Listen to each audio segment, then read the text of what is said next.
It's an honor and a privilege even get the opportunity to try out for something like this. And then to make the team is just like, the icing on the cake. So yeah, we're very fortunate to represent our country. I explain to people all the time that this platform of women's football, the games, is like the Olympics for women's football. And everyone didn't get it. Like, oh shit. It's like, oh shoot. Like, oh man, like, that's awesome. Yeah, so. Yeah. I think these women are trailblazers and role models for future generations of girls that are now looking and have options and opportunities to play in flag leagues or touch leagues or tackle leagues. And again, they just don't know how much they have had to work and struggle to get where they're at to begin their careers. Some of our players are 21 on our team, but some of our players are in their 40s. So like what the struggle was for them to learn this game and people keeping the knowledge away from them. But these women right now are truly trailblazers for young girls to look at and want to be and emulate them. And that's the power of this game, and it's getting better globally. Right? The game is better in 2017 all across the board than it was in 2013 and 2010. And again, we do the Women's World Games in the United States to bring foreign players to domestic soil and their coaches to get football better, and it's getting better. The rising tide is lifting all boats. Every program is better, and these are the players that are bringing that happen, making it happen. But again, future little girls you can play. That was the first thing that we talked about last night before the game, is who you play for, and we play for her. So all of these women are empowering young girls to know that there's opportunities for them to play football. I should introduce myself. My name is Russ Crawford. I'm with American Football International and Sport and American History. I teach history, so you were giving me a flashback to my class when you gave those one-word answers. But you saved me. Thank you.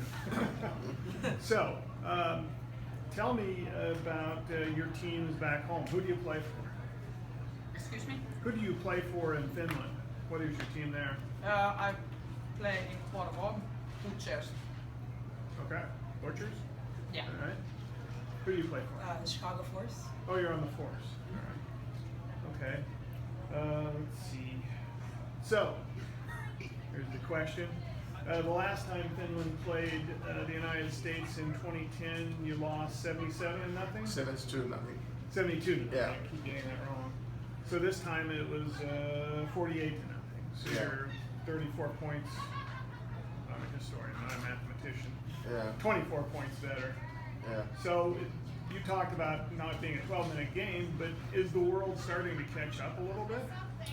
We're actually happy about that.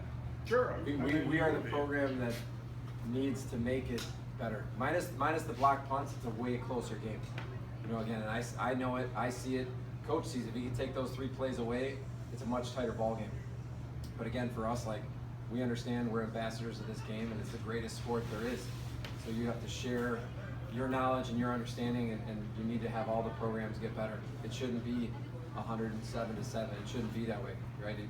It's not fun to play a competitive game. This is the most competitive games. The most competitive games bring the most competitive people. And so if you're going to bring the most competitive people, again, you got to teach them to play the game first, and the game is going to get better, and it is 100%. Last year at the Women's World Games, we had 220 women from 21 countries that came to Orlando during the Pro Bowl week. And again, every single day that they're there, we're just giving about football, and they're soaking it up and then taking it home to their home countries, and they're affecting change in a positive way. So I am hopeful that the scores keep getting closer, right? Because again, if you want to get fans, you have to have better football to get fans, right? If you're getting 66-0, no one wants to watch that. But people want a close, competitive, hard-fought ball game, and that's what draws people and attention to the sport. So again, we are very grateful to the effort of the other coaches and getting their teams better, because that's only making us better too. So.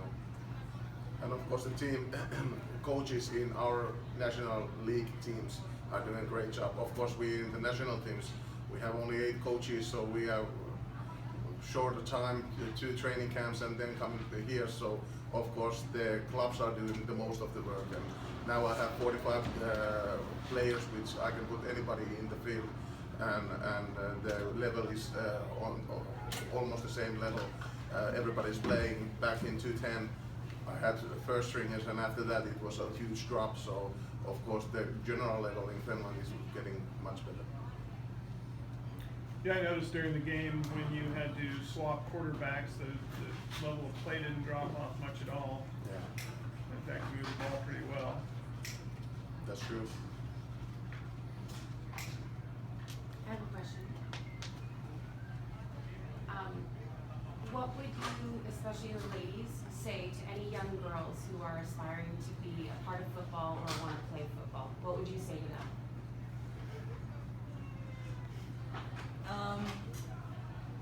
I would say whatever you want to do, just do it. Do it 100%.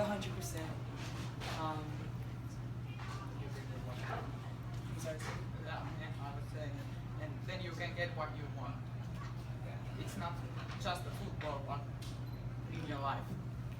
Is it generally. easy?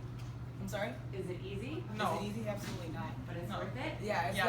definitely worth it. It's not easy playing a male-dominated sport, but like Coach said, like we're the pioneers, and we're just trying to make it happen as long as these knees continue to run. But yeah, You guys are amazing. thank you. Other questions?